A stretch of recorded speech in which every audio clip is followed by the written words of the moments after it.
obviously the stories going into this draft all about the quarterbacks, and the draft did not disappoint on that front. It's rare to see the quarterback to general pick population hit rate be at 50%. It went from 100%, then down to 75%. It didn't get below 50% in terms of quarterbacks being drafted compared to the number of picks that had already been made on the draft board until pick 7. We saw an amazing amount of choices at quarterback, 3 in a row to start, and then pick 8, pick 10, pick 12, all quarterbacks. And that is something that we were expecting to be possible. We've never seen a draft with 4 straight quarterbacks to start. That did not happen in this one, but we've never seen 4 out of the first 8 picks be quarterbacks, 5 of the first 10 picks be quarterbacks, and 6 of the first 12 picks be quarterbacks. We've never seen that before. But the one that stands out amongst all of them, the one that was the least chalky of all of them, was Michael Penix Jr. going to Atlanta. And in terms of that, I have been fortunate to be doing this draft for 21 years with NFL Network. This is my 18th draft, gavel to gavel. And there have been many head scratchers in the NFL draft, but none being more of a universal, industry-wide head scratcher than the one that we saw last night. Michael Penix Jr., number 8 overall, going to Atlanta. And let me finish my sentence by saying this. This has nothing to do with Michael Penix Jr.'s abilities. You've heard us talk about this kid out of the Washington program, from the Indiana program to the Washington program, everything that has gone into making him the man that he is. This has nothing to do with that. I believe he's worthy of a top 10 pick in the NFL draft. We had Kurt Warner, Pro Football Hall of Famer, my colleague from the NFL Media Group, sitting in this chair to my left on this set yesterday. He said he thought that Michael Penix Jr., in his mind, was a better choice at quarterback in this draft than Drake May, which is saying a lot. This has nothing to do with Michael Penix Jr.'s ability and everything to do with what the Atlanta Falcons did in free agency in advance of making this pick. I have no earthly idea why a team would go and sign Kirk Cousins for the amount of money that they did, and also run the risk of a tampering charge in the process of doing it, and giving this man a generational salary at quarterback over, maybe if it's 4 years, the entire contract being 4 years long. We were wondering, would he actually finish this contract in Atlanta? I'll tell you one person who thought he would finish this contract in Atlanta, and his name is Kirk Cousins. This guy is the guy who showed up, starts throwing out first pitches at the Braves game, talks about this is his last stop of his career. I'll tell you what, Atlanta's not going to be the last stop of this man's career, because Michael Penix Jr. being drafted 8th overall and starting the clock of his first quarterback contract in the NFL mandates that he starts at some point in this contract. And he starts at some point in this contract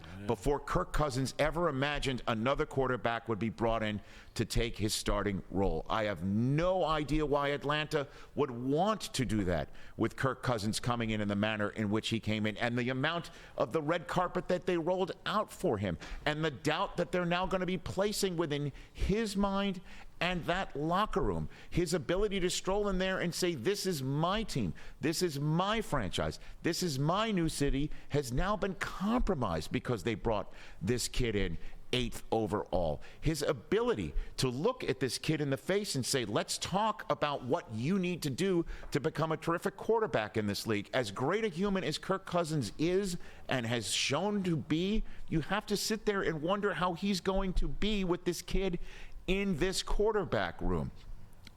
Another thing to point out here, the doubt that might be in Cousins' mind and anybody else in this locker room that wants to be in the Cousins camp fully and completely has to sit here and wonder, at what point did they fall in love with Michael Penix Jr.?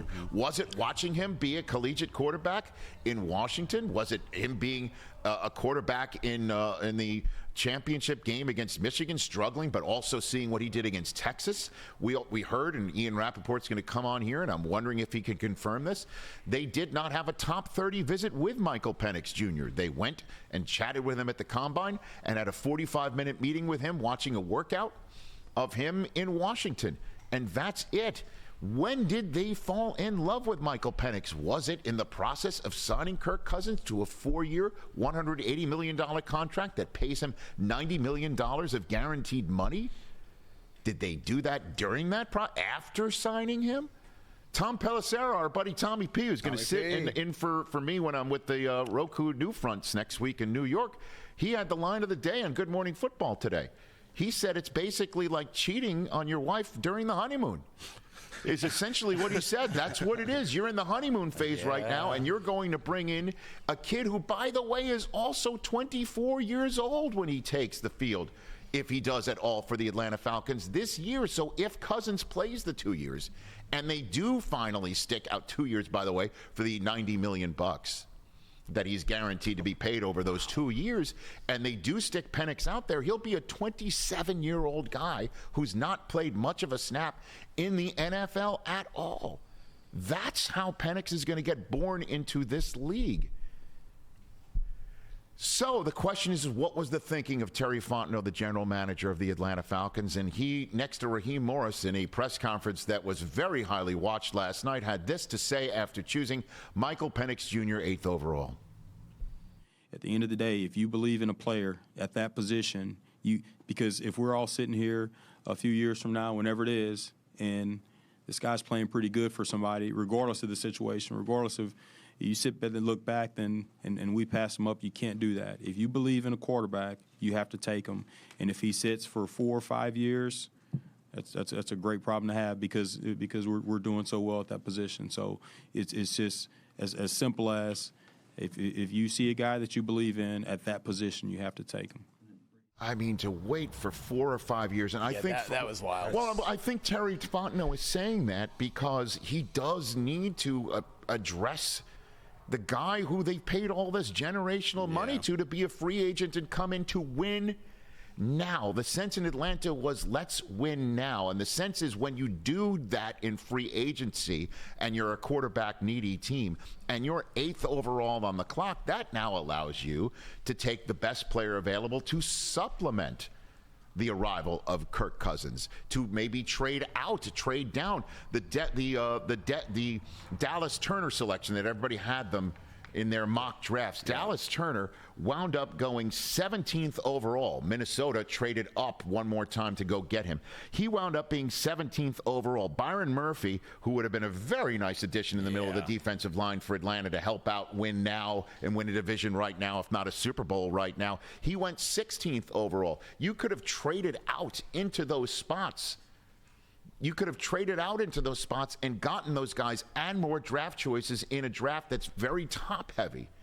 I mean, the Buffalo Bills got 2 more picks in tonight's draft on purpose for that, and we'll discuss the Bills and what they did later on in this program.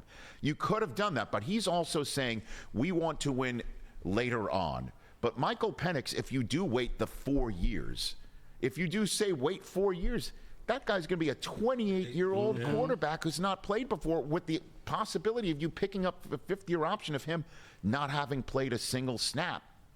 Now then, in terms of making sure that you're winning down the road, the famous website and firm Spot Track that keeps track of all the finances. I was just looking at it right now. Well, they tweeted this out, and I want to put it on the screen so everyone can understand what the Falcons are thinking. That Penix is going to make $16 million over the next 2 seasons with his slotted contract as he ramps up and learns behind Cousins, who's going to earn $90 million over that span. So that's $100 million, $106 million at the quarterback spot, which is, $50 million a year. That's like Dak, right? That's like Mahomes money. But after that, they've got Michael Penix on a 2-year, $6.8 million guarantee through 2027 with the 5th-year option to boot. Now that is dirt cheap. And that, however, is going to be the window in which you want to try and win a Super Bowl that they have left, which is the rookie contract. You want to win in a rookie contract right now. That's why that makes no sense to wait the 2 years and bring him in to learn behind Kirk Cousins. The only thing that this could possibly remotely compare to that I have seen in the 21 years was back in the last time, the 21 years of doing the draft, back in the last time the Washington franchise chose a quarterback second overall in 2012. Just like last night, they chose second overall, and they chose a Heisman Trophy winning quarterback in Robert Griffin III. And then a couple of draft rounds later, they chose Kirk Cousins. And I remember sitting at the NFL Network draft set in Radio City Music Hall saying, why do that? The only time Kirk Cousins is going to play is if something has gone horribly wrong with your eggs in the basket decision. All eggs in the basket decision at the time is to use the second overall pick on a quarterback. This version of it is to generationally enrich a quarterback further. Why would you go ahead and choose another quarterback when you've just chosen one? And it's amazing to me that the situation now involves Kirk Cousins in the role of being the one supplanted. And it's Michael Penix Jr. being the one brought in to make the quarterback wonder, are all the eggs in my basket or not? Time is a flat circle. It's unbelievable. And that is the point, to just finish up on the, going through the entire head scratcher here, is what does Kirk Cousins think? Because you do have to win now with the guy. You're paying him like you want to win now. You've got to get at least 2 years out of him in win now mode. What is he thinking? Well, last night, the Falcons called him just as they were making this choice to give him a heads up. And both Fontenot and Raheem Morris were asked about that. This question is for Terry or Raheem, whichever one of you called Kirk when you were on the clock and you tell me about it. What's his reaction? Well, that's a private. We wouldn't share that, and obviously reactions are pretty private, right? Yeah. He got called on the clock, obviously because it's a sensitive time with the issues of what you got going on. It's never a right time to talk to a quarterback about those things, and reactions are always going to be private when it comes to those things, unless Kirk decides to tell you some of those things, or whatever the case may be. But he's a competitor, just like us all, and you can always expect those things to go just like you kind of think. Yeah, what were they really thinking? It didn't go well. Yeah. It didn't go well because that's why they're not sharing it. They'll always share. Reactions, when they're positive, will always be shared publicly, as you know. Yeah. So here again, calling him with mere seconds left on the clock or just 2 minutes left on the clock, hey, this is what we're doing, is kind of like when you're paying for the bill at dinner and somebody else makes the reach for their wallet just as you put your credit card down. Okay, let me. I was really going to get this. I'm making the move. I'm making the. I'm making. It's not reaching for the check. It's reaching for the wallet. It's just like, you got it. It's like, nice try. I appreciate you. I appreciate you acknowledging. But what does it do me? You're not putting your credit card down in time. So again, just to sum up. Biggest head scratcher I've seen in 21 years of doing this draft. Does it mean the Falcons can't win the Super Bowl in the next 2 years with Kirk Cousins? Absolutely not. Does it mean that they won't win the Super Bowl with Michael Penix Jr. when he gets out there? Absolutely not. Does this mean Michael Penix Jr. doesn't deserve to be the 8th overall pick in the NFL draft? Absolutely not. Does it mean that he deserved to be born into the NFL this way?